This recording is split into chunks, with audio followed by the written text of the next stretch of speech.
fortunate enough to go through your 12 years of K through 12, and then another 4 years to get your bachelor's. But then my opinion started to change, and that happened after I got some experience via transferring, changing majors, and I also did an internship in a school. And I was like, whoa, I maybe like this. So maybe I have to go to grad school. But I didn't really know. So part of the reason I put on this program is because I know there's a lot of questions and unknowns when you're thinking about grad school, and there's a lot of different paths that you can take. So what we're going to kind of do is I'll just go through an overview of the general stuff, and then give you some tips and pointers, and then answer your questions at the end. If anyone has a question as we're going through the PowerPoint, feel free to interrupt. I'd be happy to answer your questions as we're going through the presentation also. So I had a couple ideas for how I would go to grad school. What I really would have loved to do is to go and get a job at a university, and that way I could have a full-time job, I could have some income, and if you work at a university, a lot of universities pay for your education, so that's what I wanted. Another plan was to go right to grad school without having a full-time job or that experience. And a concern with that is, student loan debt just keeps growing and growing, and you don't have much to pay it off. So, surprise, surprise. Parents didn't like this one, and I wasn't really fond of it either because I thought there had to be a better way. So the last plan I came up with was to just start working and see what life was like after all those years of schooling. So, and down the road, I wanted to reconsider and get a graduate assistantship. So I already told you I'm a graduate assistant, so you might guess which path that I took. I'm sharing my story with you, not to say that this is what you have to do, but just to give you a little bit of my background and why I'm here. Just out of curiosity, how many people know what a graduate assistantship is? Anybody? All right, I didn't know either, and I only knew about it. Do you want to share? Do you know what it is? Actually, I have a few friends who are grad students, and they told me that basically it's you work for the university, and they actually as a TA or a research assistant, and sometimes they get some credits advanced to their website. This is correct. Right. Did everyone hear what she said? I'll kind of repeat it in my own words, but graduate assistant, in my situation, I have an administrative assistantship. So I'm not a research assistant, I'm not a teaching assistant, but I do work in the career services office 20 hours a week. Sometimes there's, go ahead, Simon. Sometimes there's 10-hour week, so you get, that's like a half assistantship, so you get half of your credits paid for. With a full, you get all of your credits paid for, and a stipend to live on. So it's a pretty sweet deal, but as you might guess, they're pretty competitive. Not every school's process is the same for awarding them. Some schools don't have administrative type assistantships. It really depends on the field that you're going into, but we'll go into that a little bit more when we talk about some funding options. So the first steps in deciding if graduate school for you is to kind of really think about what your reasons for going are. So a lot of people want to go to grad school to avoid the real world. The economy is bad, you don't know what's out there, but school, you know. School you've been doing. So it's a safe option for them. May not be the best reason to go. Another thing is, if you keep going to school, then you can, get a, what is it called, deferment on your loan, so you don't have to pay them. So that's might not be the best reason either. Again, the economy, you're not sure you can find a decent job and sustain your living. And a lot of people kind of believe that if you don't do it right after your undergrad, then you'll never go back. I'm living proof that doesn't necessarily have to be the truth. Everyone's different, but you can go back. Another thing, this was kind of me. I was like, I didn't really want to work, but I was like, my identity and who I know myself to be is a college student. So I just want to keep going to college. But for me, I was like, well, that might not be realistic, but that's why I still think I want to get a job in a college, because I'm kind of like a perpetual college student. But that might not be the best reason to stay in school. Some better reasons might be you really like what you're studying and you want to get more specific knowledge in a career area that appeals to you. Another good reason would be you've done your research and you know the direction that you want to go requires advanced education. So, I mean, what's the purpose of getting a grad degree if it doesn't really help you in the long run? So you have to do a little research there. Another thing is feeling ready. If you're not ready, if you're feeling burnt out, your senior year of college, and you don't want to go right away, and you don't feel ready, but you do it anyways, it's really hard to do. I've seen people do it, but feeling ready is a big part of it, I think. Another thing, just in general, is you love to learn and you want to do more of it, because that's what you're going to be doing in grad school. So I found this little proverb, and it's like I said, why would you want to go the path of grad school if it wasn't the right path for you? And it's a lot of work applying, and it's a lot of work in grad school, so you really want to make sure you choose and identify the right path for you. Something we talk about in career services along the same lines is knowing what your work self is. And I'm going to explain that in 3 different ways. It's your capability, your interests, and your values as they relate to work. So that's really important when you're thinking about grad school, because capabilities are things like your skills, your abilities, things that you're good at. If you're going to grad school for something you're not that good at, it's going to be a lot harder. Another thing is you got to be interested in the subject area you go for, because if not, without repeating myself, you're going to lose interest. But having that curiosity is really helpful in wanting to know more about the field you intend to study. And the last thing is values. And values, it's really broad, but this is one topic that, or one part of the values is what work environment would you thrive in, would be a good fit for you. And that really changed based on, if it's a nonprofit, if it's a for-profit, if it's anything in between, administrative work, or if you're working with people. So there's a lot of things related to your values and what you want to do in life that's part of your work self and your ideal work environment down the road after grad school. If you do have some full-time experience, it really shows you what's out there in terms of, I worked in human services for about 3 years in between my undergrad and grad, and it really taught me if I needed an advanced degree to succeed, or if I could just stay doing what I'm doing and then I'd eventually get there. And I worked for a nonprofit, and the answer is, it depends, but it tended to be that the managers had a long history of experience in the field of human services, and at least a bachelor's degree, sometimes a master's degree, but not always. So it really depends on the organization, but I learned that in order to obviously be a school counselor or a student affairs counselor, I needed to get some more training. So that's why I'm here. All right. So sometimes for people, grad school is a change of direction from their undergrad. Sometimes it's a continuation, but other times it's a change of direction.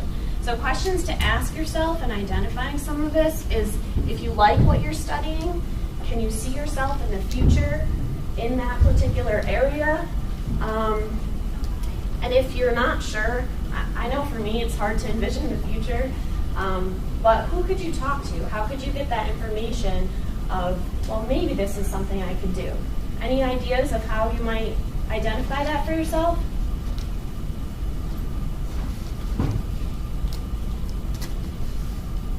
How could you get experience to learn who you could talk to, what you could find out about yourself in a particular field?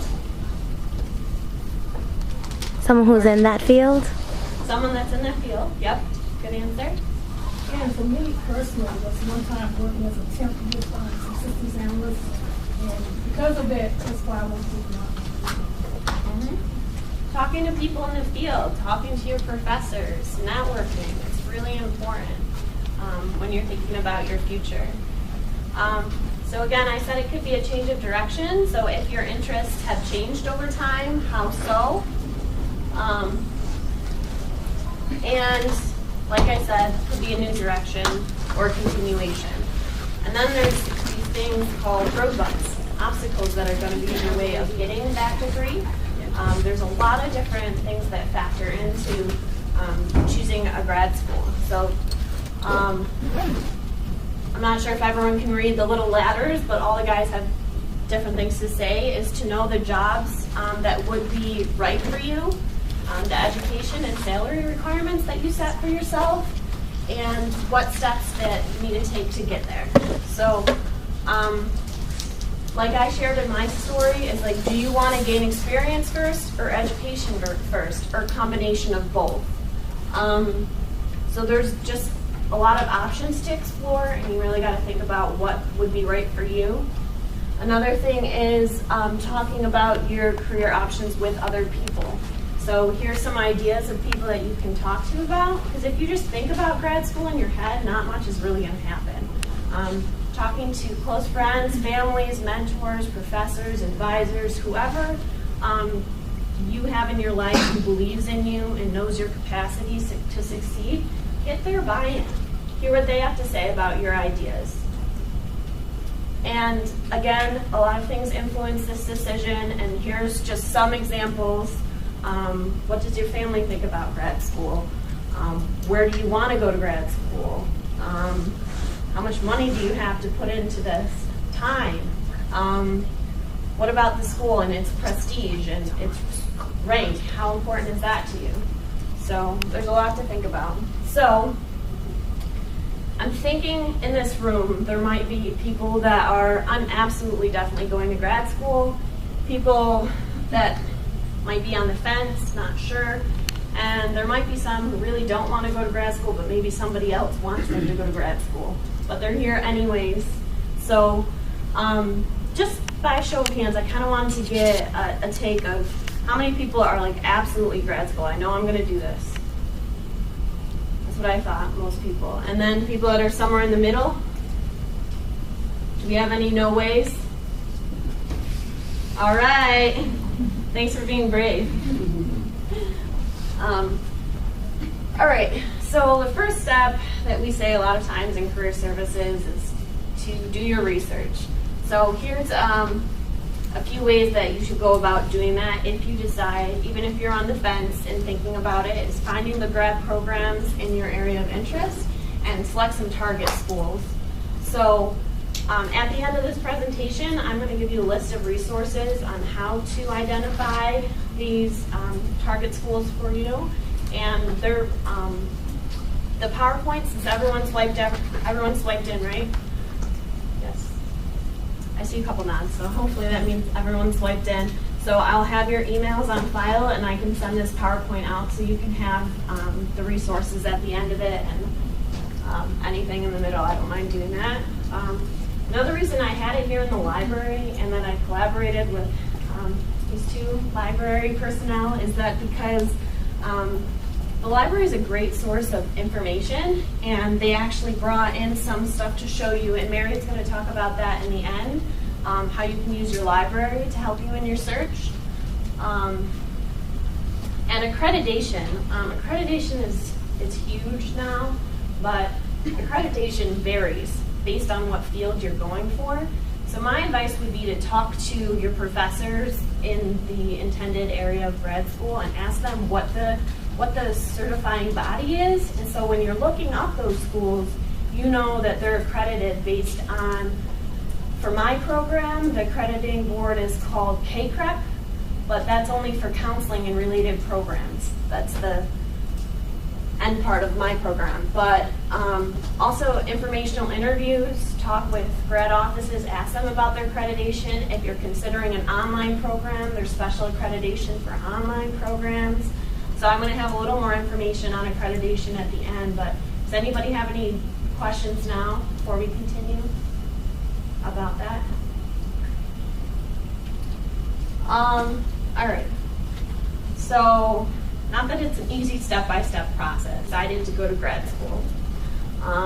You've identified what program of study you want to do.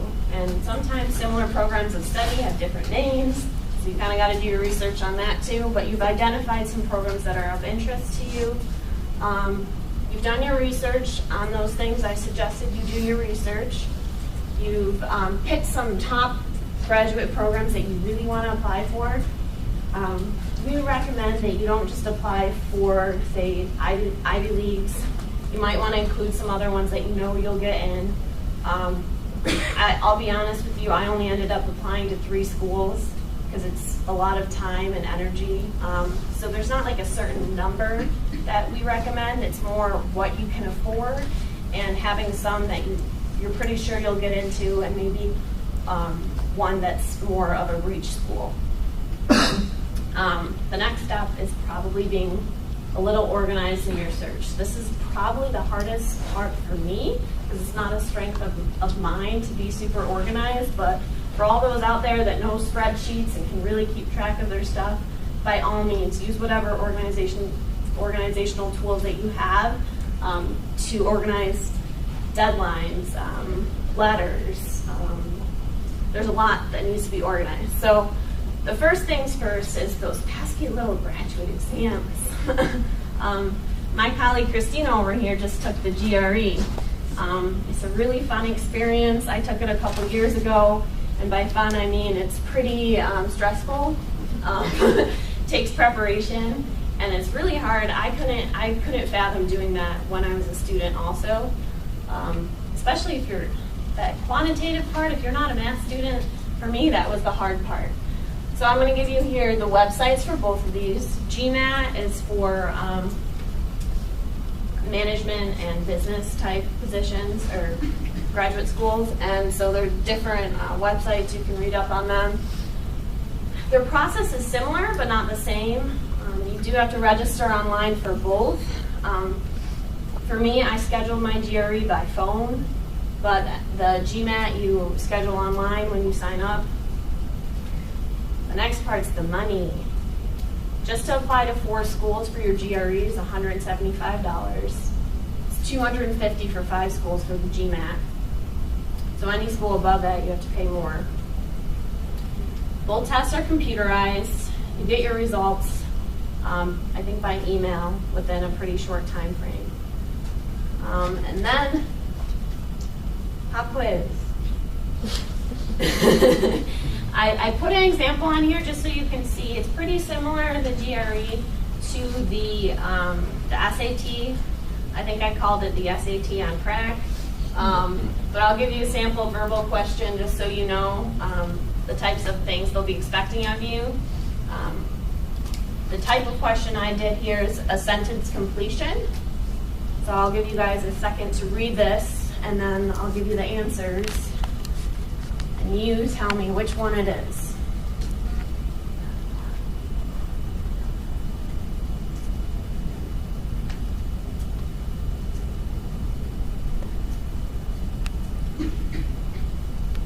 Anybody think they know the answer?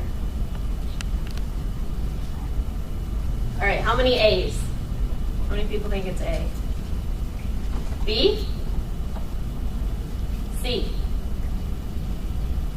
D? So everybody thinks it's D. Uh-oh. Oh, I forgot one. Well, it's actually C. I thought it was D also, but when I read the explanation, like I said, it's one of those things that more practice, you get better at it. It's not like the only choice that makes logical sense. It's supposed to be the best choice. I picked this example because I was like, I'm really not sure which one it is, and it turns out it was C.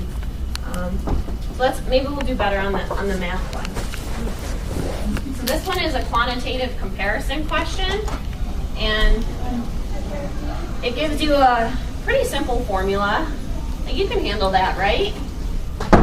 And then you have to say, you have 4 different options. The option is column A is greater column B is greater, the two columns are equal, or you can't determine it based on the given information. So looking at those formulas, which one do you think it is?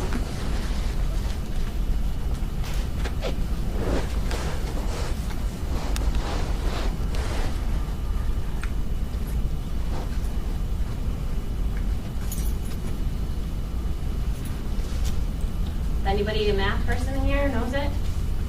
What do you say it is? I think it's D. All right, two D's. Let's see if he's right. It is D. And the reason being, they actually gave a better explanation on this one when I pulled the question, is if X was 1, then Y would be 21. But if X was -1, then Y would be -21. So 7 is between 21 and -21. So anyways, a lot of practice to get good on these. That's my point. I'm thinking there might be some people here that are interested in medical school or law school. Just by a show of hands, how many people might be interested in med school as their graduate selection? Anybody for law school, maybe? Maybe law school? Anybody don't know? All right. Well, there's some resources here if it is part of your thinking. Again, you'll have it at the end. And all right, so the next part of being organized, I would say, is getting those recommendation letters. So you might be thinking, how in the insert word here am I going to get my professors or people to write me really good recommendation letters? And that's a hard question for a lot of people, especially I've found since I've been at SU, since it is a bigger university, sometimes you don't have the same professors over and over again. You aren't able to build a relationship with them. So if you're a senior, this is my advice to you is not to procrastinate, because if you do, you're definitely going to panic later because you want to give them enough time to write these letters, at least 3 weeks, depending on the time of the year, probably more than that. So I'm going to give you some tips on how you might be able to ask someone for a recommendation letter. And the biggest hint is to really build your professional network. Now, the really great recommendation letters are from people who do know you, know what you want to do in grad school. You've already had that conversation with them. They might be in the field themselves. So they'll be like, this is a good candidate for the same field that I'm in, and here's why. So that would be the best letter that you could get. So really building your network is a way to do that. So we have some tips on how to do that in our career guides. I have copies up here of last year's version, the new one's in print, but there's a link to it here on the PowerPoint also. We have people in career services you can come talk to about how to network or how to ask for recommendations from your professors. If you have questions about that, we're happy to talk to you, because sometimes it takes a little brainstorming. Another way to get a recommendation letter is through your experience. If you have a great internship or work experience, you might be able to ask someone there. Now, not every school accepts, non-professor recommendations, but there's a lot that do. Another way to build connections, and what I like to stress, is our LinkedIn group, Q's Connect, because everyone on there has agreed to help students connect to employers, talk about career options. A lot of them do have advanced degrees, and so if you're looking for a specific degree that, say, isn't offered very much, I remember there was a student who came in and she was looking for a PsyD program. So it's like a PhD, but it's psychology, it's not so research-based. It's a pretty specific, relatively new degree, graduate degree, and we were able to find people in this network of SU alumni who were able to talk to her about the PsyD, the actual degree, and how to go about getting it, and stuff like that. So that's just one example of how that could be helpful. I did have a YouTube video here about how to schmooze It's a little bit cheesy, so I think I'm going to skip it for today, and I'll save the time for questions at the end. But if you want to see it, I have the link in the PowerPoint here. Again, I said the best ones are the ones that speak to the requirement of the graduate program. So if you're doing something in teaching, you might want to get the teacher you TA'd under to write you a letter. That's a good example. Another part of being organized is knowing the submission deadlines and the process. Not every application is the same. Sometimes they allow you to have these letters uploaded through an online system, and the online system, your recommender can go in, upload it anonymously. Other graduate application processes are, I forget the term they use, like self-monitored, something like that. So you take care of all those letters yourself. So they have to mail you them, sign across the seal, and then you email snail mail the graduate program, like a big packet of all your recommendation letters, essays, whatever that you don't submit online. So there's a lot of different ways to do that, but it's really important when you ask for recommendations to tell them what the process is.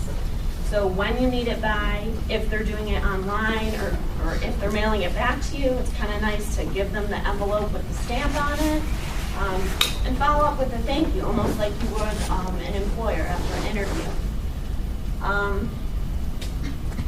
I settle that. Give them an out too. So if they might have a lot of other stuff going on and don't really want to give you a letter, give them an out, have backups. Another cool thing to do with your recommenders is they write this letter, they take their time to write the letter, and then they don't ever find out if you got into grad school. Let them know, keep in contact with them. All right, personal statement. So it's going to vary a lot per program, but the most important thing is reading what they're asking you and answering the question. A lot of times there's a word count that you have to stick to it, and then have someone else look at it. I know it's really hard for some people to get other people to look at their work. I'm not someone who likes it, but we're happy to do that through Career Services. I know the Writing Center also does it, or even if you want to give it to a family, friend, mentor, professor to look it over, just have another set of eyes look on your personal statement. And then I have a website with some tips for that. So I guess going full circle is going back to knowing yourself and knowing what it is that would make you follow your dreams. So your dream might be grad school, your dream might be unknown at this point, but you're not really going to find out what's for you unless you really look at yourself and talk to people in the field. So I found this quote and I thought it was really spoke to this idea, and I'll read it out loud in case anybody can't see it. But it says, your vision will become clear only when you can look into your own heart. Who looks outside dreams, who looks inside awakes. So here's the resources that you can get for finding and researching grad programs. Here's some resources about accreditation to learn a little more about that. The GRE, some test materials for GRE, GMAT, MCAT, LSAT. Our contact information at Career Services. Please feel free to connect with us. And I'm going to have Mary come up next. I'm going to bring up a document that she helped create for today on some resources that the library has. So you might be doing some of this when you're at home, some of the grad school stuff. You can also use your home library. The quiet of the library and the resources that they have is really helpful. So here's what Mary made for us. I'll also email everyone a copy of this so that you have it, so you know what the library has available to you, and she did bring in some of them here. Hi everyone, I'm one of the librarians here, as well as Fantasia, and there's a lot of resources out there, and this is one time the library will tell you to search the web. You will probably find a lot on the web, as well as a few of the resources we have here. So in the handout she gives you, you'll send it electronically as well. You see, if it's blue, it's a link. So a few of these are ebooks. Okay, so you can search on the ebooks. They may be a single use, meaning only one person at a time, or they may be otherwise bought them whatever way we could buy them. So. And then a couple are in just in print. If they don't show an electronic link, then we just have it in print. And I brought 3 of them up here. We have a print copy. We have the current one that should be coming in a moment. The law library also has a copy of the current one, but you can also search it online. It would be a good way to get a large group of universities and colleges, names of a large group of colleges and universities in a particular area, such as education, and it'll even break it down into something like special education or something like that. Take the ratings with a grain of salt, okay? They always have a number 1 and a number 50. Number 50 may be just fine. So, and the ratings do change as they go along. If you're interested in international student, going to school internationally, that's another resource. And when you see these call numbers, it's how we shelve them in the stacks. This particular book is in the reference. Excuse me. A couple of these others are up on the 4th floor, but you will find other books on the same topic around the same area when using the call number. Okay, so there's another one more specific. This is a large group of books that you could look at. I go online before I did that myself, but the other big thing to look at would be funding. How can you get funding? And that may be your deciding factor on where you end up going. One place gives you an assistantship, another place doesn't. So that's certainly a consideration. And then finally, here's a little list of alternative ideas to go into grad school. Whether you want to go now, later, or just get a different perspective. So, okay. Thank you, Mary. All right. So, lastly, we have a few flyers we'll show you. We do have a grad day coming up, which grad day is where a bunch of grad schools come to campus to talk to you about grad school. It might be beneficial to talk to some of those representatives. We also have a law day, so law schools coming to campus and talking to you about that. I don't have print flyers for either one of those, so I will put them up on the board. And if you want the info, feel free to take a picture on your phone. Anybody for law school? I didn't see hands earlier. But here's grad day.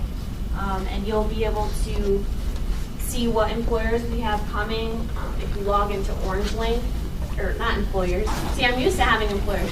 What grad schools are going to be here. So if any that you're interested in or potentially interested in, come talk to them. They'd love to talk to you. It's on October 2nd from 5 to 7 in Canashie Lounge.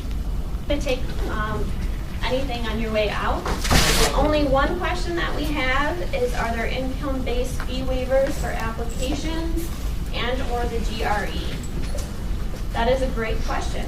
I'm not sure about the application fees, if they can be waived. There might be programs out there that can help you, but I'm not aware of any right now. What I can do is I can ask and I can see and I can get back to you. So if you want to come up and ask me any questions individually after, I'm going to hang around for a while, so feel free to do so, and I'll get your email and I will get the answer to this question. What about Master of Science? Master of Science? What? Yes, there's going to be some Master of Science